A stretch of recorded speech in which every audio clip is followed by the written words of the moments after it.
20 septembre 1949. Ça, c'est la date de naissance d'un artiste du nom de Brian Charnley qui est né dans la ville de Stockton-on-Tees avec 80 000 habitants et situé en Angleterre. Malheureusement, à l'âge de 18 ans, on va lui diagnostiquer une dépression nerveuse et, suite à ça, de la schizophrénie et de la paranoïa. Il continuera à vivre chez ses parents malgré des visites régulières à l'hôpital pour des examens ou simplement pour prendre son traitement. Ce qu'il y a de grandement intéressant ici, c'est qu'il va illustrer ses pensées et on va voir pourquoi.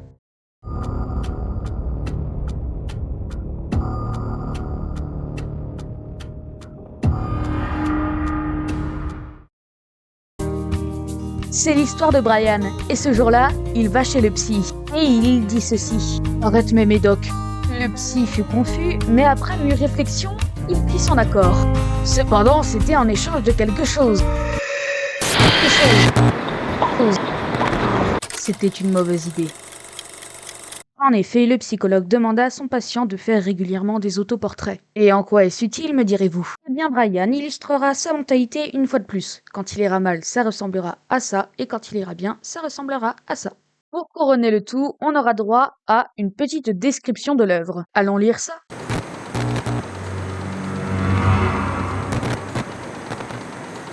Son premier portrait verra le jour le 19 juillet 1991. Il semble très banal, bien que les couleurs qu'on perçoit sont légèrement ternes. Rien à dire de plus sur celui-ci. Le second autoportrait nous fait très vite comprendre que la santé de Brian Charnley se détériore. Au passage, cette œuvre a été réalisée le 20 avril 1991. La description de cette œuvre dans son journal est assez particulière, comme toutes les autres après. En réalité, c'est l'arrêt progressif de son traitement qui lui fait perdre la raison. Je cite. Réduit à un comprimé de 3 mg de Dépixol avec des comprimés de trimazépam pour dormir un peu. Très paranoïaque. La personne à l'étage lisait dans mes pensées et me répondait pour me maintenir dans une sorte de crucifixion de l'ego. J'ai senti que c'était parce que je déchargeais des vibrations très fortes qui pouvaient facilement être interprétées. J'ai essayé d'exprimer cela dans la peinture. La grande oreille de lapin est due au fait que j'étais confus et extrêmement sensible aux voix humaines, comme un animal sauvage. Ouais, ça va pas fort. Bon, revenons sur notre série d'autoportraits. Celui-ci a été fait le 23 avril 1991 et je le répète, c'est bien un autoportrait. Dans son journal, lié à cette œuvre, il déclare qu'il pense que la plupart des gens ont une perception sensorielle supplémentaire qui donne accès à son esprit. Mais ça le rend en quelque sorte aveugle, selon lui. C'est donc ce qui explique les croix qu'on peut retrouver sur ses yeux. En ce qui concerne celle sur sa bouche, il se sent comme muet face à une manipulation verbale. Et là, on a affaire à quelque chose de très intéressant, c'est-à-dire les symptômes de la paranoïa. Pour les citer, on a la mise en place d'idées qui n'est pas les leurs et l'impression d'être transparent aux yeux de tout le monde. C'est-à-dire qu'on a accès à leurs pensées. Ouais, ça rend pas la vie facile. Alors, comment continuer sur cette œuvre, sachant qu'il y a une légère censure? Effectivement, ce qui est censuré, c'est bien sûr des traces de sang, plus particulièrement des traces de sang provenant du pouce de l'auteur. En effet, il a eu cette drôle d'idée, disons-le, le 24 avril 1991, et selon lui, ça l'aidait à surmonter la douleur mentale. Bon, chacun ses manières. Sinon, le but principal de son œuvre, c'est de représenter sa propre désintégration psychique, qu'on arrive tout de même à cerner. Pour finir, il décrit cette œuvre, et celle précédente, comme ayant un style graffiti, qui, selon lui, est dû à son manque de concentration. Bon, on peut passer à la suite, là, c'est bon? Ouais, allez, c'est bon. On passe l'étape, et nous retrouvons le 29 avril 1991. Cette toile a l'air plus gaie de par ses couleurs vives, et par rien d'autre en fait. Et pour cause, en réalité, son jumeau vient d'appeler et l'a réconforté face à sa maladie qui, je le rappelle, est extrêmement difficile à vivre. Pour lui, c'est comme une lumière dans sa vie. Mais pouvons-nous pour autant nous offrir la possibilité que ce calvaire soit terminé? Non, non, pas du tout. En effet, ces démons le rattrapent, comme l'idée que le fait de fumer provoquera un désastre. Eh oui! Puis quand même, parlons-en, son visage est complètement décomposé. Mais bon, ça ne s'est presque jamais autant bien passé. Voyons voir comment ça évolue. Cette œuvre-là, elle, a été réalisée le 2 mai 1991. Il y exprime un certain conflit intérieur à travers un personnage duquel sort un visage au niveau de son nez. On remarque également une corde à linge qui est utilisée et ce linge est là pour représenter ses pensées, comme quoi elles sont visibles à tous. Les autres éléments dans l'œuvre sont assez flous. Il nous parle d'un asticot et d'un phallus encapuchonné. Et aussi, assez étrangement, il nous parle du complexe d'Oedipe. J'ai eu un peu de mal à saisir ce principe, alors si vous voulez vous renseigner, je vous mettrai le site dans la description.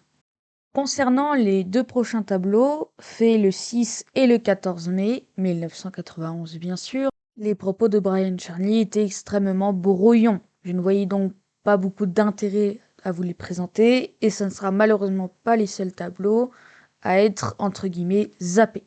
Passons donc à la suite. Cet autoportrait-là a été réalisé le 18 mai 1991. Et bien qu'on puisse voir un visage, on remarque qu'il y a d'étranges choses comme une bouche à la place du front, qui peut s'expliquer de cette manière. Je cite. Mon esprit semblait faire l'objet d'une diffusion de pensées très sévère, et il m'était impossible de faire quoi que ce soit à ce sujet. J'ai résumé cela en décrivant mon cerveau comme une énorme bouche, agissant indépendamment de moi. Il nous fait donc part d'une division de lui-même. Bien, alors voyons ce qu'il nous dit de plus. Les problèmes me semblaient à tort ou à raison provenir d'un cœur brisé sur ma gauche, et j'ai donc pas une grande masse de sang à cet endroit pour l'exprimer. Le pied qui s'y rattache pousse la bouche ouverte pour que les pensées soient diffusées. J'ai l'impression d'être toujours divisé contre moi-même. Encore une fois, le clou dans la bouche exprime mon inaptitude sociale et mon incapacité à socialiser, ce qui fait de moi une cible. Pourtant, j'ai l'impression d'émettre de fortes vibrations de personnalité, d'où les lignes ondulées qui émanent de ma tête. Bon. C'est super, maintenant je vous remets l'image. Et est-ce que vous remarquez pas un petit truc? Et oui, tous ces éléments, on les retrouve sur la toile. Bon, ça peut sembler évident, mais on voit aussi du coup qu'il n'y a aucun espace qui est vide, qui n'a pas de sens. Et ça, c'est assez récurrent chez les paranoïaques, et c'est d'ailleurs ce qu'on appelle l'aurore vacui, qui, au-delà d'être un style d'art, est principalement un besoin chez les artistes malades.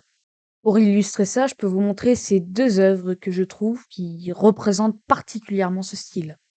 Bon, on peut désormais passer à l'œuvre suivante, mais avant ça... Et c'est reparti pour un tour de zapping, est-ce que vous êtes chaud? Donc nous pouvons désormais passer à cette œuvre réalisée le 19 juin 1991. Et c'est, j'ai besoin de le rappeler, toujours un autoportrait. Cette fois-ci, voici sa description. Veut-il seulement faire la fête? Une intrusion dans ma vie intérieure mentale, comme si tout le monde avait un pied dans la porte. La bouche clouée et la langue nouée, je n'ai pas de réponse efficace à leur donner. On peut malheureusement dire que son éloquence verbale nous a quittés. Dans ce tableau, on retrouve énormément de choses qui ont peu de sens, mais c'est tout simplement la folie qui s'exprime ici. Quant à la prochaine œuvre, réalisée le 27 juin 1991, on remarque à nouveau cette transparence. Quant à la bête rouge, elle symbolise la colère, muselée par l'incompréhension des autres. Il qualifie ce tableau comme étant le meilleur pour représenter sa schizophrénie. Sinon, il fait beaucoup d'allusions religieuses. Par exemple, il se compare au Christ, notamment à sa douleur quand il était sur la croix. Au passage, ce tableau sera le dernier avec une description. Celle-ci a été réalisée le 12 juillet 1991. L'œuvre là est profondément significative de son état mental. On remarque que tout est associé à ses ennemis ou à ses rivaux. Il n'y a plus aucune confiance envers les personnes qu'il côtoie. Et quant à la couleur du mot hope, signifiant espoir en anglais, on peut remarquer qu'elle se confond avec la couleur du fond. Littéralement, Il n'y a plus d'espoir. c'est donc un énorme déclin mental, mais l'œuvre qui va suivre est encore pire. En effet, il est temps de s'attaquer à la dernière œuvre qui a été créée le 19 juillet 1991. Au premier abord, on pourrait réellement se dire qu'il a fait très peu comparé à ce qu'il nous a présenté avant. Mais en réalité, c'est logique car il n'a pas terminé cette toile. Il s'est malheureusement suicidé. Cette œuvre est donc clairement terrifiante pour la simple et bonne raison que c'est la dernière chose qu'il a décidé de faire avant sa fin. De plus, vu qu'il n'y a aucune description, ce qui est logique, on ne sait absolument pas ce qu'il avait décidé de peindre. C'est probablement mieux comme ça.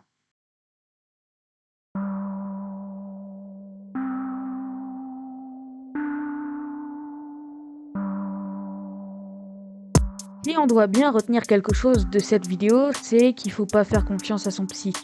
Non, plus sérieusement, je trouve que c'est très intéressant de voir à quel point une personne qui a une vision des fois déformée du monde peut représenter sa mentalité, peut représenter ses crises et tout, et je trouve que c'est fantastique.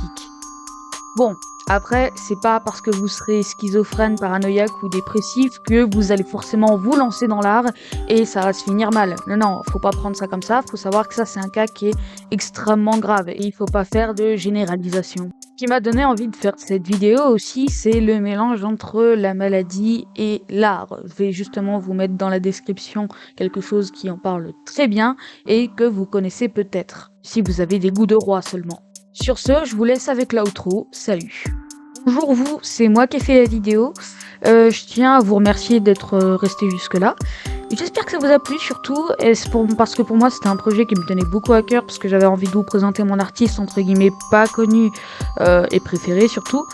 Ce tournage, il a eu pas mal de petits problèmes, de petits soucis à droite à gauche. Je me suis dit, allez, on s'accroche, on continue. Puis voilà, j'espère que ça vous a plu. Vous m'en direz des nouvelles dans les commentaires ou dans la vraie vie si vous me voyez.